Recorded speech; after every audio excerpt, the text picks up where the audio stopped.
Oh,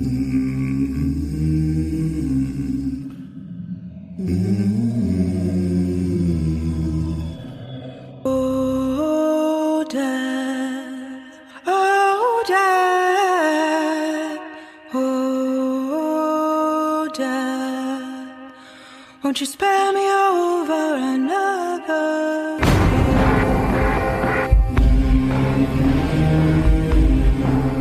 Welcome to our second mini scare. This is Nikki. I'm by myself today. With our mini scares, we want to open up the opportunity for any or all of us to share a new experience or engage in conversation with some of the people we know about aspects of the horror genre. Because we're finding that so many people have interesting things to say about it. The subject of our mortality is often one of fear, at least here in the United States. It's something to be swept under the rug, and if we break that unspoken taboo, we're often considered dark or morbid. Fortunately, I came across a new card game called Morbid Curiosity that aims to normalize death in our society and educate people about how fascinating the topic can actually be. That's why I recently sat down with my friend Ange, whom I've known since childhood, to explore some of the questions in the deck and examine some of our own feelings about the Grim Reaper. If you like what follows, you can buy the game at morbidcuriositygame.com.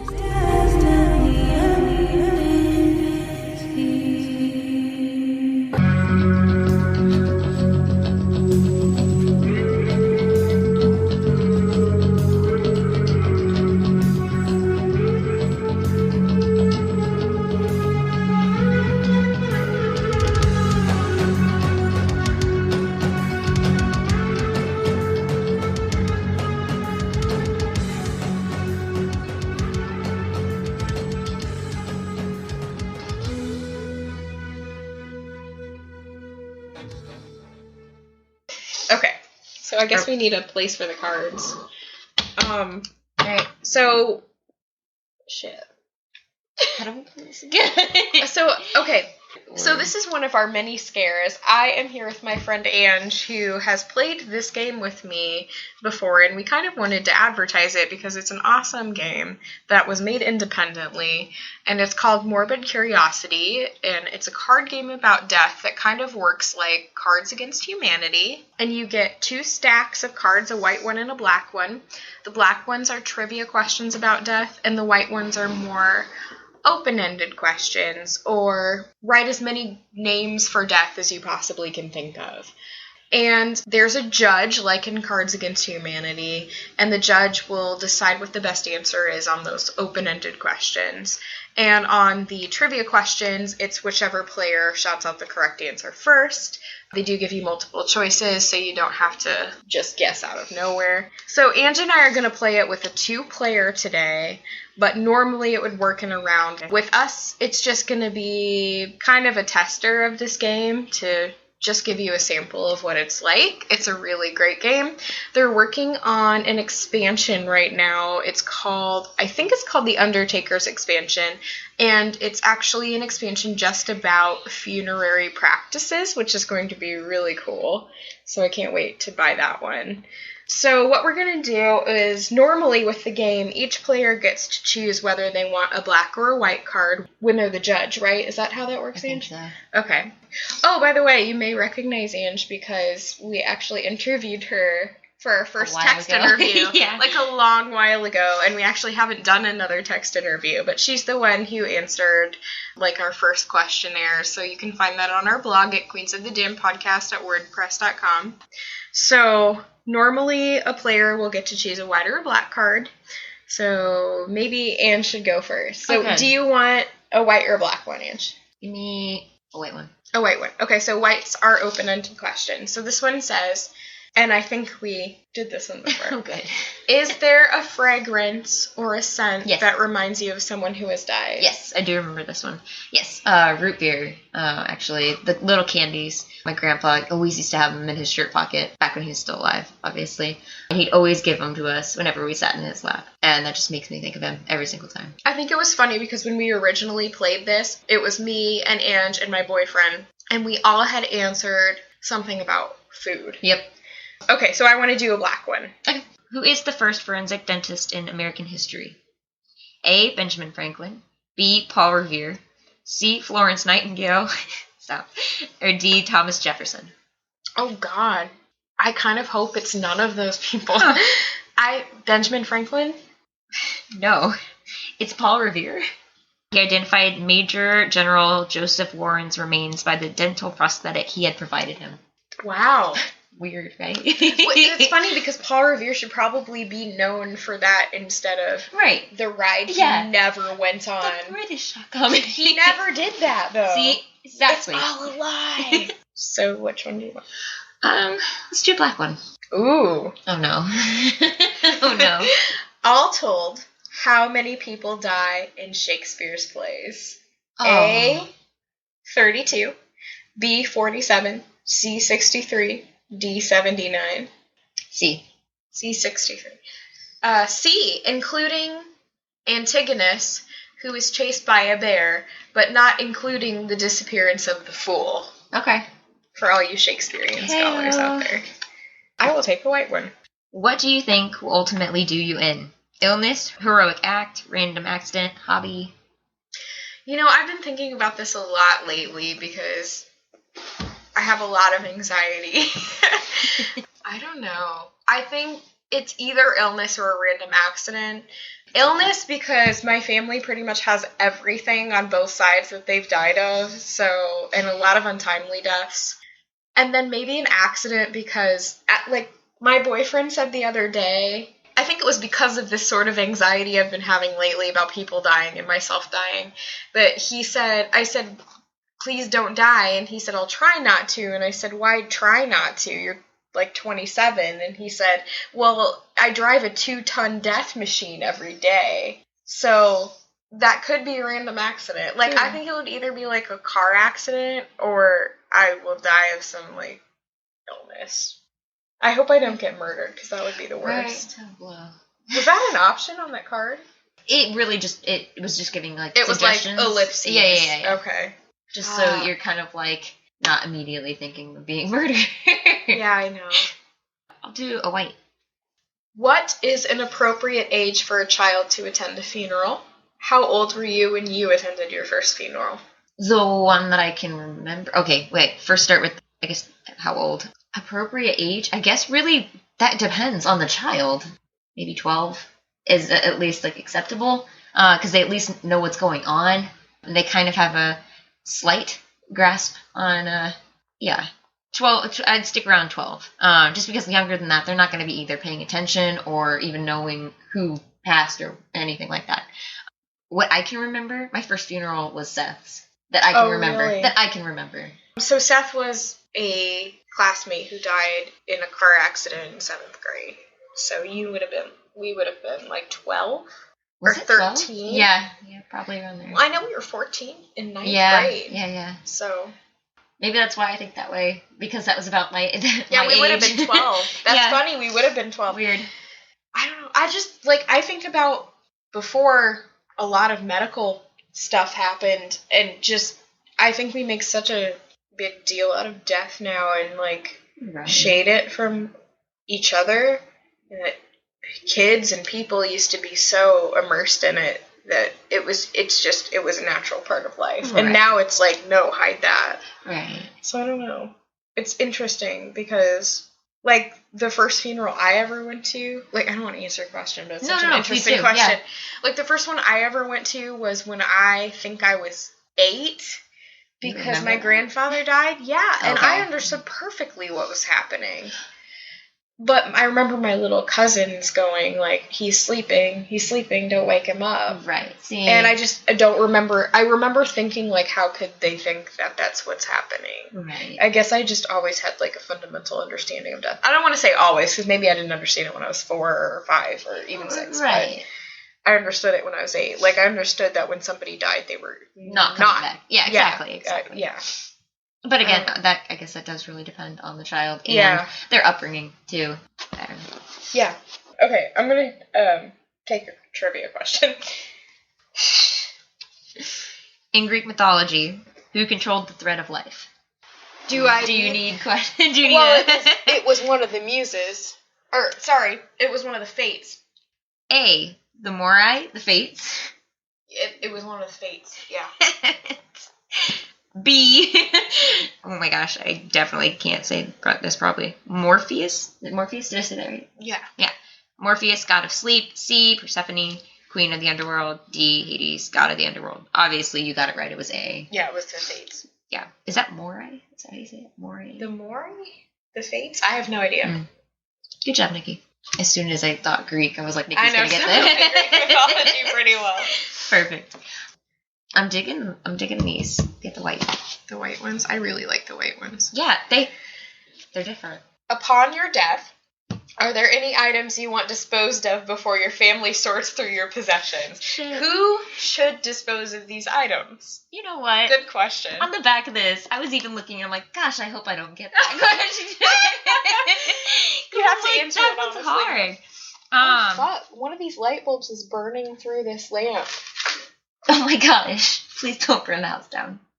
No, it's fine. Oh, fuck.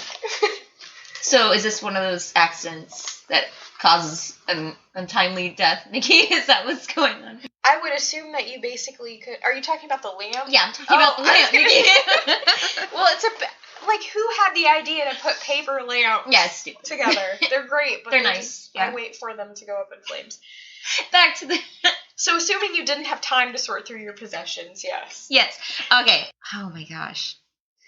Honestly, no. There's not really anything I have that I feel like it needs to be gone before anyone can look through it. Like, not even your internet history? Yeah. Okay. I'm pretty trusting.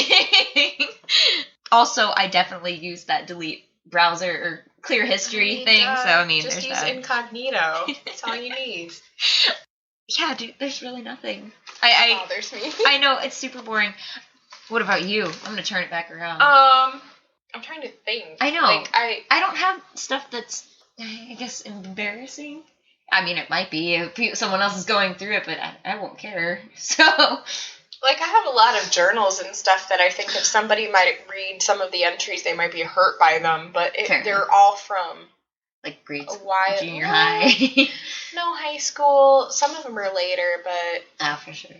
I'm pretty open with people about how I feel, so I feel like I probably would have talked to them about how I felt anyway. Give me white one. Or give me death. Or give me death. If an artist asked you to destroy their works of art after their death, would you? Oh, yeah, we had that yep. one. Shit. We do remember this. That is last such time. a complex question really that is. everyone answered. And And this means, like, obviously, writer, painter, musician, photographer, any of those, I guess. No, I wouldn't, because I think once you create something and you're an artist or a poet or something, it belongs to the world. It belongs to the world, yeah, and the world can make it. It's not just for you. It's not just you. Mm-hmm. It's what the world makes of it, I guess. Like, there are so many cases I can think of that was a problem. I'm, like, looking at one of them right now. So, like, if you die and you're 25 years old and you're like, I failed, and you're like, write this sad thing on my gravestone, I amounted to nothing, and then 200 years later, some college student is writing papers on your work, I mean, you were wrong, basically. So I think some artists die in states of despair, and they're probably not doing the best things for themselves at that point.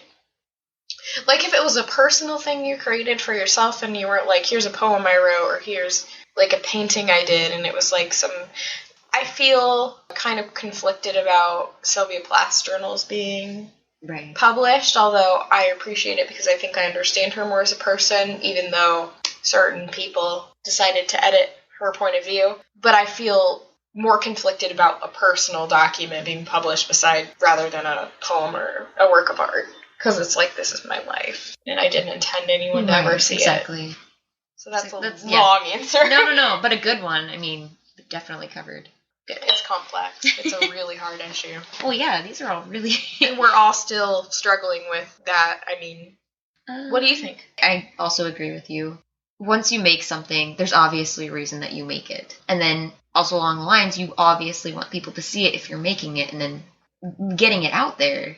Yeah. I mean, I guess it's another thing if you're like doing all this stuff and then hiding it away and people find it after you die. Yeah, but if you're doing a bunch of like paintings or Right, something, right. and someone finds a bunch of It hidden could change. paintings- It could change a person. yeah. Yeah. I mean, definitely. But also at the same time, I mean, almost like respecting personal. Right. Yeah. Space. So I mean, it's tricky. You're right. Very complex. But I'd still have to go with it's art. That's like the main reason. That's the point of art. Right, like it's not. Well, it can still be art if you keep it to yourself, but Right, it doesn't right. do the purpose of art Exactly. for as many people if you keep it. Oh, sigh. This game is really good. Okay, what one do you want? Terrible at trivia. Let's do trivia. I'm terrible at it. Let's do it. Why not? Okay. This is a statistical question. Perfect. I know this. Oh God, I probably don't. I think.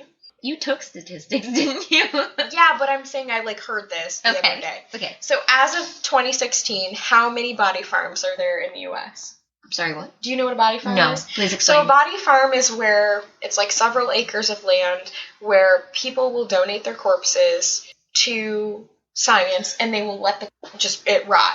Like basically fertilization type stuff? No, they'll let it rot and they'll study how Oh, okay. decomposition happens. That's kind of neat.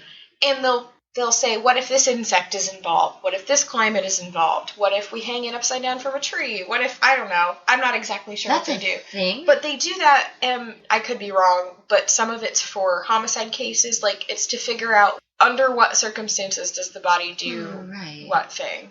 That's... So how many of those are there in the U.S. as of last year? Oh. So 2, 3, 5, 6, or 8? Maybe 5? Close. There's 6.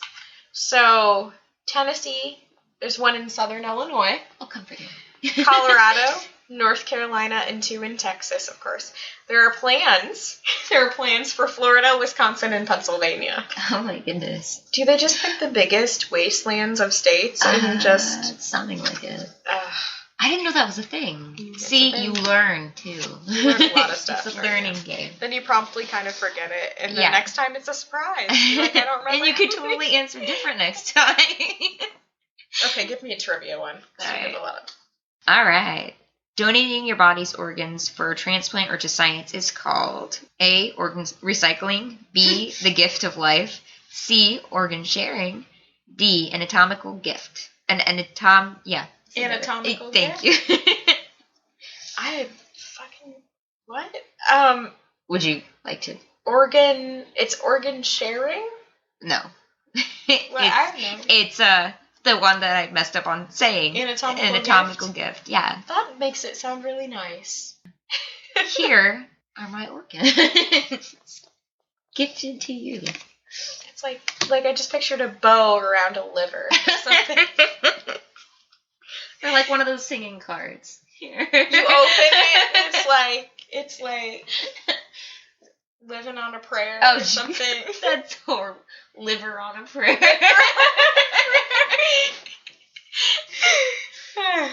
Oh man, this got darkly punny. Which one did you want? White, please. White is good. What's your... Oh, shit. Oh, no. So I gotta tell you something before I ask you this question. So we were at the beer stoop earlier, and Ange knew the bartender-ish, sort of. And she said one time she was in there with our other friend, and she convinced the waitress to play My Chemical Romance songs. Mm-hmm. So the question is, what is your favorite song about death? Oh, man. Oh, my gosh. That's a hard one. That is. So, oddly enough. So long. So, there is a song, and it was actually in Supernatural, which I'm kind of nerd about. Is it Oh Death? Yeah, it is. It's a good song, okay? That scares the shit out of me, that song. Good. It's so good. It's so spooky, but it's so good. If anyone hasn't heard it, it's called Oh Death. So that's immediately what I thought of, just because it's so good, and it has that kind of ghouly. Oh my gosh, it's great. It completely encapsulates your worst fears about death. Yeah. So that's what I thought of. Also, though, And my chem is in there. Because they own my heart. And then they broke it. Next question. Fuck you, Gerard. What about you? Oh, I don't know. Like, Because I like turning these cards back on you.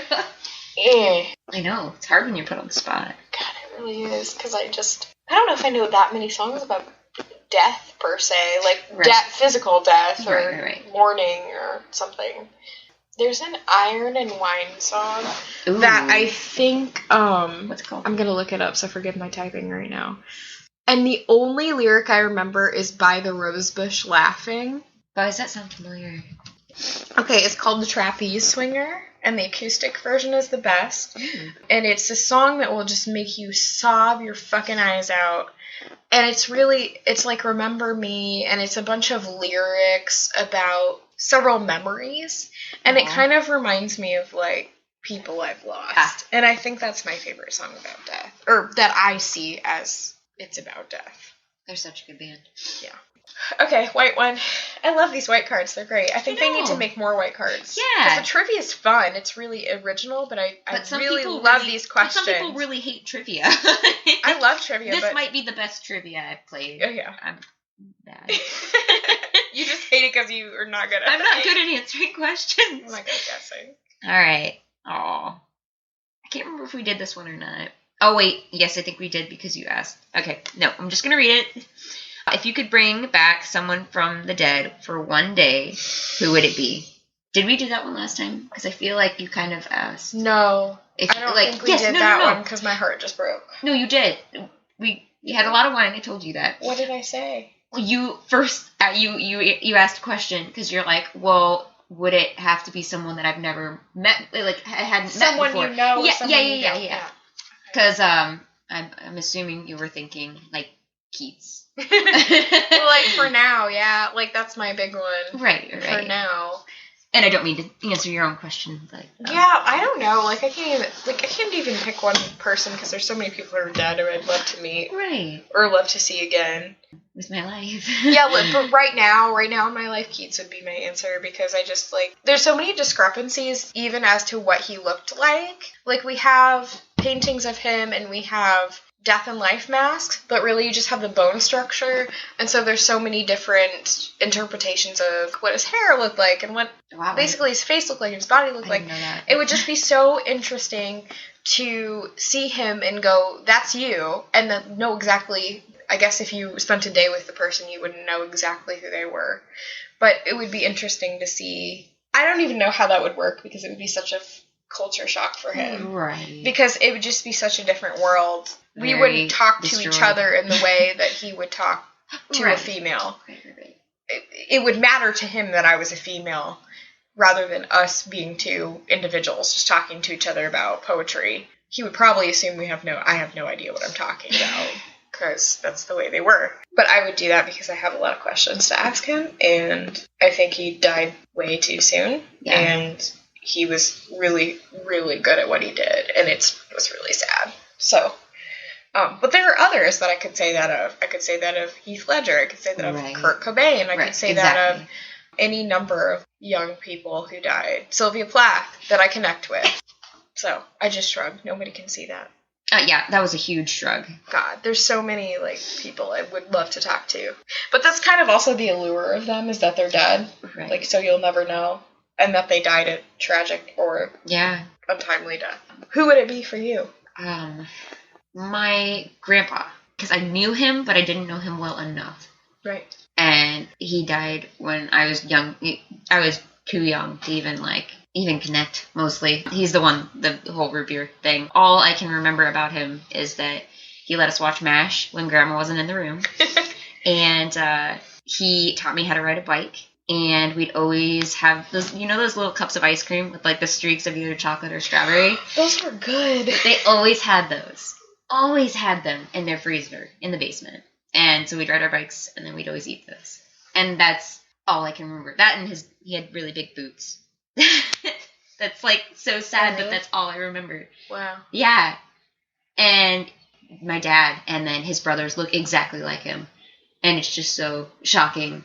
I just want to talk to him. Yeah, because it's the guy that raised my dad. Like, that's crazy.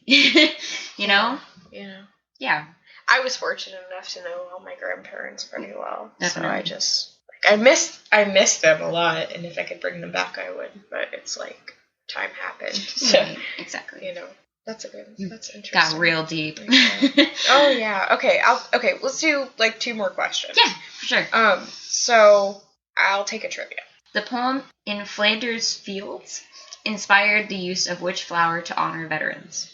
A, the rose, B, the lily, C, the poppy, D, the tulip. Is it the lily? No, it is the poppy. It just says C, poppy. I don't know that poem. In Flanders Fields. It doesn't say. It just says the poem In Flanders Fields. John McCrae in 1915. Why does that honor veterans, though? Let's see here.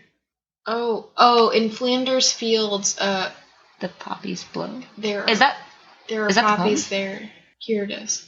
In Flanders Fields, the poppies blow between the crosses, row on row, that mark our place, and in the sky the larks still bravely singing fly, scarce heard amid the guns below. We are the dead. Short days ago we lived, felt dawn, saw sunset glow, loved and were loved, and now we lie in Flanders Fields. Take up our quarrel with the foe. To you from failing hands we throw the torch. Be yours to hold it high. If you break faith with us who die, we shall not sleep, though poppies grow in Flanders Fields. Huh. That's kind of cool. Yeah. So it must be a place where either a battle happened or a bunch of veterans are buried. That is haunting. It's really cool. Okay, what do you want? Let's do white. Okay. Is this the last card? Last question. Oh, man. Oh, that's a lame one. Then pick another. Sorry, guys. I don't like this one. Then throw it away. I feel like I need to qualify because that's not fair. The question is, have you visited the grave of someone you knew? But I think both of us have been. Yeah. Yeah, like have been so immersed in death that that's not an uncommon thing to us. No. So I can't say that's a lame question for all of us. Right. It's probably not for many, many people. So, okay, let's do one more. Yeah. In case. Okay, that one also. Well, that one was, have you ever seen a dead body? Obviously, yeah. Okay. Yeah, going along and with that kind of goes yeah. along with the funeral thing. Oh, this one is good. Have you ever had a brush with death? I'm not sure. Yeah. Did you feel like later maybe you did, but you're not sure? I don't know. You know those like random moments of like obviously being in like an accident, last minute turning your wheel and stuff like that. I've had that happen so many times I can't even tell you. Me too. And it's not even always another person's fault. It's me. Like sometimes I just don't even pay attention. Obviously, I'm not. I'm supposed to be paying attention when I'm driving, but I'm not, or I'm daydreaming or something, and just pulling out into a lane too far, stuff like that. Also, there is one though. Oh my gosh!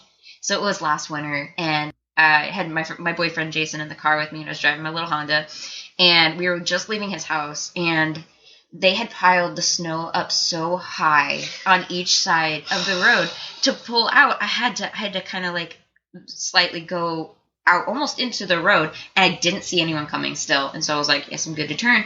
And so I even checked last minute, checked to my left, no one was there, turned out onto the road. The minute I turn out, no, like the second I turn out, I hear honking, and it's this big semi, and it's in our lane, and it's right there, and Jason's just like, he's screaming at me because obviously he thinks we're gonna die, and I was so shocked because I'm in the driver's seat and I'm like, I didn't see anything. Like, what's going on? Yeah. He yanked the wheel and we went off the road, and the semi went by, like honking his horn at us and everything. And I'm not joking. It was literally, we turned and he went by.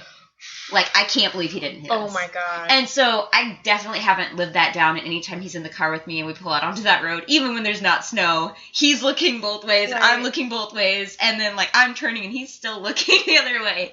And so that's just a bad intersection, but also like snow already freaks me out, and that was just a bad situation. But that is definitely, that is one that comes to mind. But I mean, shit happens when you're driving. Like, yeah. you think you don't see stuff, or it's stuff like that. That's just one that I think of. Yeah, I would think of that too. Yeah. What about you, Nikki? I like the most vivid one that I've had is, so I was in Puerto Rico with my ex. He wasn't my ex at the time. He was my boyfriend at the time. I was in Puerto Rico with my ex, and we were going snorkeling. And we were trying to find this reef that the hotel manager had told us about. And it was really stupid. Oh my god. So we went, it turned out the reef was like right in front of us, but we went way off to the left thinking that the hotel owner had described this island shape that was like an M, and that we were to go out to the middle of the M.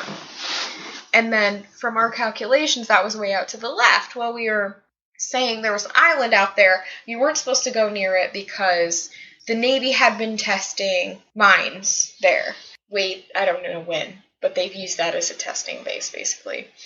And so we started snorkeling out that way, and it was really cool, but we didn't find the reef, of course, because the reef wasn't there. And the current carried us so far out, and I was near David was my ex. I was near him, but I look back eventually, and the shore is so far away. And I'm not the strongest swimmer ever. Like, I'm really not a strong swimmer at all. So I look and I see the shore is far away, and I'm like, okay, that's fine.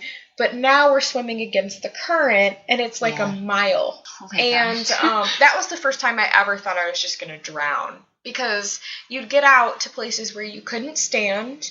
There could have been sharks because the reef wasn't there. Like, the reef was off to the right from the shore. And I swam through a small colony of jellyfish that didn't sting me for some reason. And I was so weak and couldn't swim. And I had to, like, get on David's back, basically, and kick, and he stroked. Oh my god. Because it was so far, and we were fighting against the current, and I thought, I'm not going to make it. Like, I'm just going to drown. Because he can't hold me up forever. And that was the first time I ever thought I was really, really in trouble. Dang, like, that's really a nightmare. Yeah, I know. And that's like one of the things I'm the most scared of, is, like, drowning. Or, there being no reef. Have you seen open water? Yeah. Yeah. So, like, something that. like that. I mean, you could see the shore, but it was just like, you could just keep swimming and never get there. Because the current just would take you out. And we got to the shore finally, and we stumbled up on the shore, and a little boy ran up to his grandma and was like, I saw an octopus!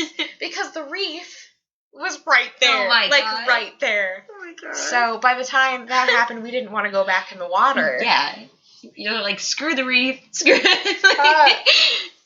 It's terrible. So that was my near brush with death. Oh my god. So, if you guys like this game, again, It gets you really talking. just want to relive your past trauma. You really just dig that. Yeah. It's actually We're kidding. It's a really great good game. It's like one of the best games I've ever played, and maybe I'm weird, but it's just the best. It's super interesting. I mean, where do they get these questions? I don't know. They just come up with them because and these facts too. Like, oh my gosh, just like it's crazy. There are people who just like to talk about death. You know, I really want to meet the makers of this game. So I have a request for the morbid curiosity people. Make an expansion about murder. Ooh, that would be really dope. cool. Yeah. So not like murder is cool. No. That's not what we But meant. true crime is really in right now. So that would be awesome if you had an expansion about murder. That would be very interesting. If you ask trivia questions about serial killers and famous crimes and like murder statistics and stuff like that, that would be super interesting. You could almost make a whole game out of that, in fact. Spin-off game. Yeah. So if you want to buy this game, you can go to morbidcuriositygame.com. So the thing is, we still haven't figured out how to end the podcast. Do you have like a good way to end it? We've tried like everything, and everything sounds horrible. What have you tried? So it was kind of an inside joke, but Aaron came on to talk about his true crime story, and he said, "Go for the eyes. Don't forget to go for the eyes." Like one of the things he said was that. So I was like, what if we say sweet dreams and don't forget to go for the eyes? It's just like so hard to naturally say. Yeah. And then there's this horror person, apparently this star of horror movies, who said sweet nightmares. Oh. Which is cute. Yeah. But there's just no not awkward way to end the podcast. And we're just like awkward people in general. So I mean, like, this is extra hard. Usually we say goodnight. Well, sweet dreams, yeah, definitely. Sweet dreams. I made these. May you wake up from them. Hey, what's that?